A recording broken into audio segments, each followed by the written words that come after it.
Does the Redmi 14C have a split screen feature?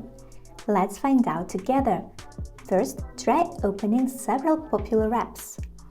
For example, Play Store, Chrome, Gmail. To activate split screen mode, normally you would access the Recent Apps menu. Unfortunately, with the Redmi 14C, tapping or long pressing the app icons in the Recent Apps menu doesn't initiate split screen mode.